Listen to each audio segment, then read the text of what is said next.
7 through 9, let's go. Yep. Finally, I can say more. Yeah, agreed. Okay, episode 7. Well, that happened. I'm keeping this in. Yeah. So yeah, episode 7 was basically a lot of Christian symbolism or religious symbolism. Tower of Babel. Tower of Babel. 8 was basically getting the fuck out of there. Episode 9, the epilogue. Yeah, of the mini arc. Yeah. So let's discuss these episodes. Okay, the first two we have to discuss together. Yeah, because they basically go hand in hand here. Yeah, there's a lot of bullshit. Like, let me get Like this out episode of the 9 way. has a bit of bullshit, but not as much as episode. Let me get this out of the way, since I'm still under the minute mark. The way I see it is that the technology in this world is way too inconsistent. Yeah. Like, sometimes it's like in the first episode, it was them trying to still get to flight. Then we get the Grandest tank, which is pretty advanced, but You know, someone could be advanced enough in their head to actually do it. Yeah. But it still had like a lot of kinks, and you can tell that it could have feasibly been made by an alternate universe 1899. Then there's the Nautilus, which can exist with one exception, which we'll discuss later. Yeah. Then we get to these episodes, and where we find out that Neo-Atlantis / Atlantis itself Has a apparently satellite in space. that can literally redirect lasers. How? Unless you're in the 21st century, that's not possible. And even then, And even then, what the hell? like that's some Gundam level technology. It's like... Oh, I have a feeling this wasn't Miyazaki's proposal. Yeah, I have a feeling this was more Ano. Yeah, this was more Ono. Yeah, like... This reminded me of two films, Memoirs of an Invisible Man and the theatrical cut of Justice League. To be fair, this is way better than the theatrical cut of Justice League. Yeah, but at the same time, it's like... I really do like these episodes because, in a way, we get the team up between the Grandest crew and, John. Yeah. In order to break out Nadia in the group. And we also get one of my favorite scenes, as well as what I'm going to call my running count of bullshit Grandest levels.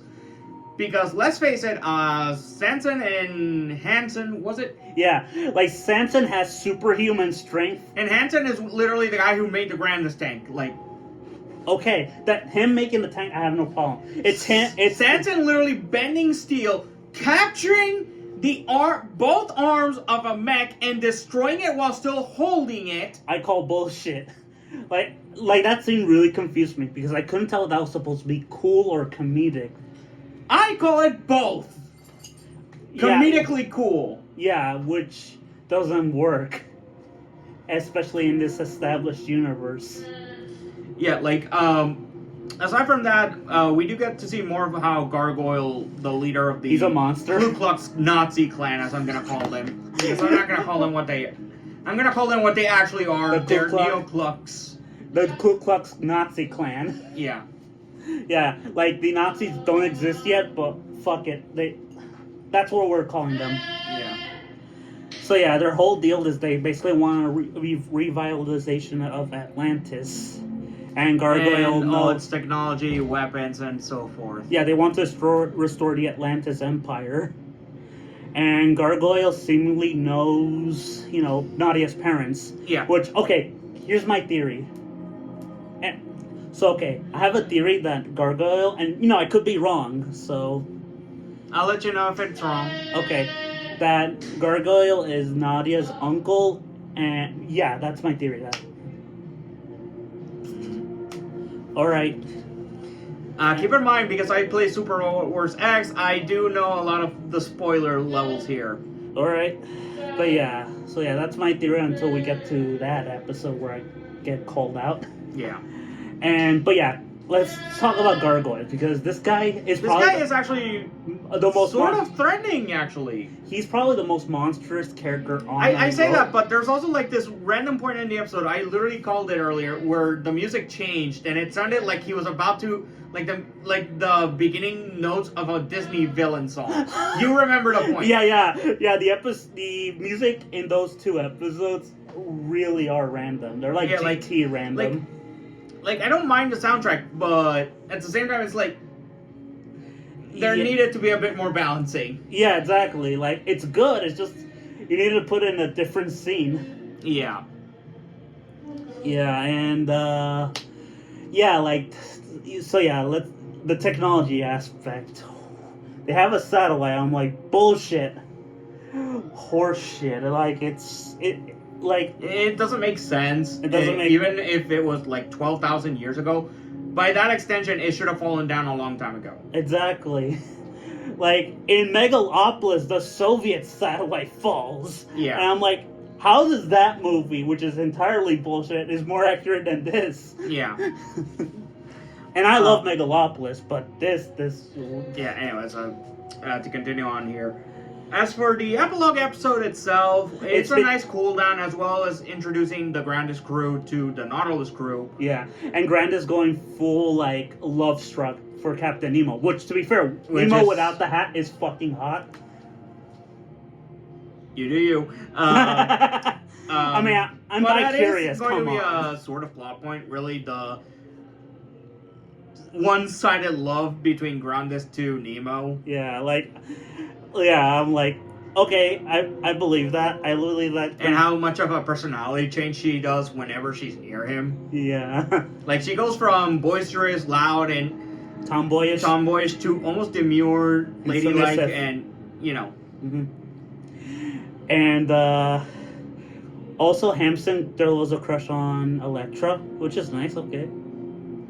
And Samson is, simp. Yeah, simp for Grandis. Yeah. Or any woman. Mostly, Grandis. Yeah.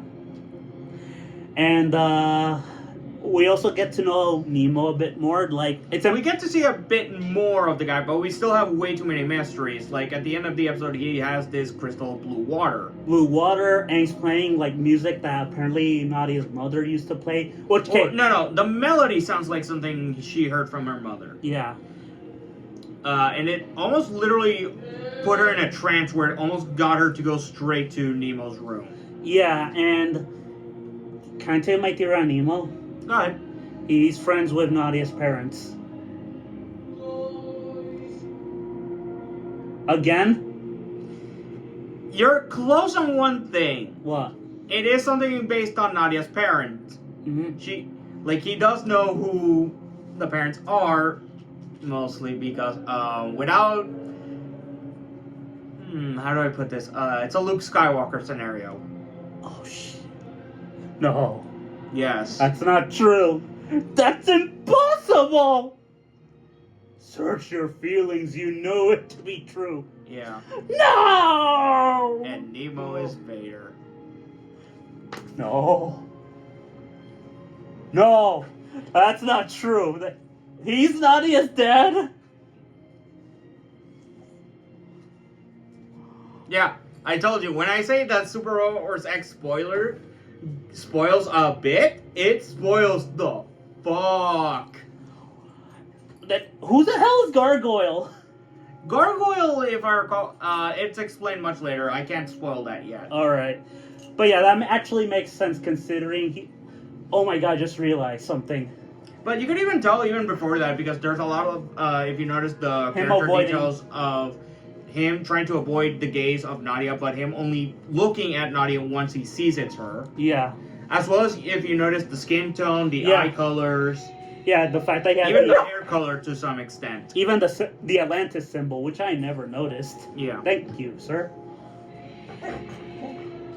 Yeah, I think he needs to go outside. Yeah, she does. But aside from that, these episodes, the episodes first 7 and 8 are 5s, unfortunately. Oh yeah, I agree. 5 out of 10. The inconsistent technology.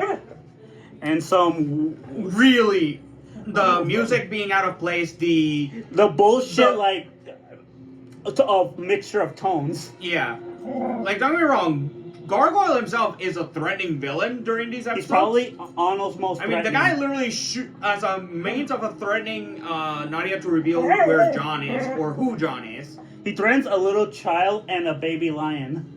And to prove his point, while pointing a gun at them, shoots 2 objects and then shoots one of his own men. Yeah, like, this guy makes Gendo Ikari look like a saint. Like, this guy's an actual monster. Yeah. At least Gendo wants his wife. This guy just wants power. Yeah. Oh. Get down here. Down. Down. Come here, baby. Yeah, I think let's let Yeah, him. she needs to go. Yeah. But aside from that, wait. there's not much else to really talk about these episodes. Wait. Go inside my chair. Don't worry, you'll be back. Never mind, just close the door. Alright. She won't leave until I go. Alright. Oh. Yeah, she's on my butt. I'm keeping that in again. Yeah, it's fine. Yeah, so yeah, episodes 7 to 8, I give them a 5. Like As for episode 9, I'm gonna give it a slightly higher 6. I give it. It is a good cooldown episode, but again, it is literally coming off the end of 7 and 8, which and there's one detail we've failed to discuss: the fact that the Nautilus is powered by atomic energy, which wouldn't exist. Again, that's with the inconsistent technology bullshit. Yeah. But that's my only issue with that episode. Also, and also on Nadia being like, we can't trust them. I'm like, why? They saved you twice. Why? Because my crystal said so. You mean the crystal that hasn't once glowed on them? Yeah. But yeah, like, I give episode 9 like somewhere between a 7 or an 8. The final scene with Nemo, like his face showing regret and playing music of regret is just beautiful. Mwah. So next time, episodes 10 through 12, and we'll see. And we'll continue our Nadia vlogs. Yeah, and let's see how much longer I can keep some of the details from the Super Wars X game events of Nadia to myself. Yeah, good job.